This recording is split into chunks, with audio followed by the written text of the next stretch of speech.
What you're witnessing is a high-stakes procedure. Heart surgery on a compromised valve that's put the patient's life in danger. The disease that's being treated is called aortic stenosis. It's basically the main valve that exists from the heart, which becomes, after a process of wear and tear over decades, becomes calcified. The frequency of this disease is quite common. If all goes according to plan, the patient will be back on her feet within a matter of days. With no fewer than 12 people in the operating room, the procedure is an exercise in teamwork and state-of-the-art medical technology. It works really well in a institute like ours, where we have a lot of people that work together as an efficient team. The surgery, known as a transcatheter aortic valve implantation, or TAVI for short, has come a long way over the years. But like any surgery, it's not without risk. The patient, Bernice Kranz, says her condition has been deteriorating. The night before the surgery, her family paid her a visit. Very nervous. Yeah. The breathing is really bad. Has gotten bad this last couple weeks or more. Gotten a lot worse. Yeah. So I hope this helps.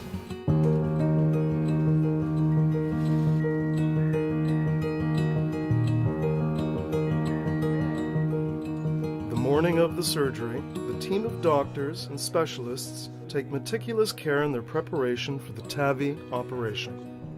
The team is led by Dr. Marino Labanez and Dr. Mark Ruel, who performed some of the first operations of this kind in the world using this technology. TAVI is an acronym for Transcatheter Aortic Valve Implantation.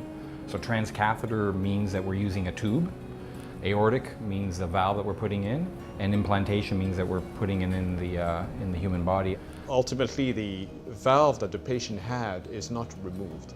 And that's one key aspect of TAVI. Functionally, it is a replacement because you have a new valve that's taking over the one that's now kept in the open position. But anatomically, it is an implant. It's not a replacement. Mrs. Kranz is nervous, but resolute. Ready to go? Get you into the room, get you settled, okay?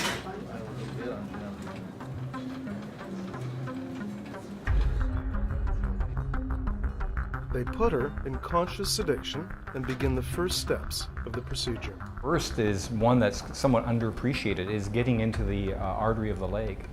As Dr. Ruel will remember, in the early days, the tubes that we used were very large, and a lot of complications arose from that. So at the very beginning of the procedure, it looks very simple. You know, we're taking a picture, we're using ultrasound, we're identifying the perfect spot to enter the artery so that our large catheter doesn't destroy the artery and cause serious complications. The next challenge is guiding the new valve into the heart while it's still beating, using guidance from X-ray and echocardiography. Prior to the advent of this technology, Mrs. Kranz would have been looking at open heart surgery. Mrs. Kranz would have had surgery on one or two valves, probably performed through a midline incision through the breastbone. Risk of a major complication, death or stroke. With what she had today, numbers would suggest that she's probably about half that risk.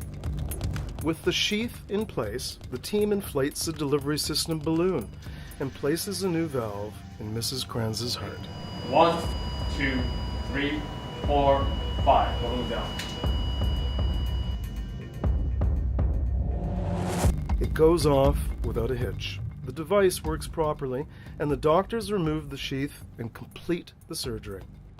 Exceptionally well. I mean, it went better than we would have anticipated. You know, she was not put on a ventilator, and you know, every part of it went as well as it could. I was really pleased here. You can see the coronaries totally clear. Yeah, so there's a sheath going up. Again, no resistance as it's, you know, going up the aorta. Pacemaker was in a good position. Up next for Mrs. Kranz is a period of recovery, something that prior to TAVI would have been daunting. Bonjour, hello. Just 2 months ago, Jacques Marinier had the very same procedure. La chorale, la résidence Saint-Louis. I had the procedure in the afternoon. In the evening, I was having a chicken sandwich. The next morning, They asked me if I would take a few steps. I said yes, but they insisted that I would use a walker because I didn't feel like I needed one. And I walked 80 steps. The next day, I was walking around the ward. He was shocked at how quickly he was back on his feet. I expected it would take a little bit longer because I didn't have virtually any pain at all.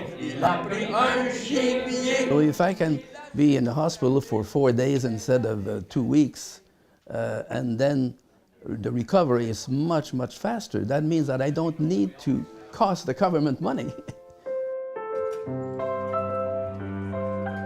Back at the hospital, Mrs. Kranz is on the path to recovery with her family by her side. I was surprised really that I could get up and have my lunch, and well, I didn't figure it would be this good today, really.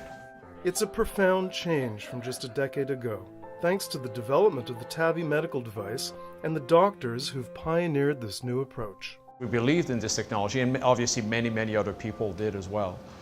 And now, you know, what we have in front of our eyes is a very finished product that looks quite streamlined and easy. But there's been a learning curve, and there's been technological evolution that led to this for sure. A medical device that's changing the lives of Canadians. There still is an educational piece around it. Like, obviously, primary care physicians need to know about the availability of this. If they hear a heart murmur, then there is this TAVI solution potentially available.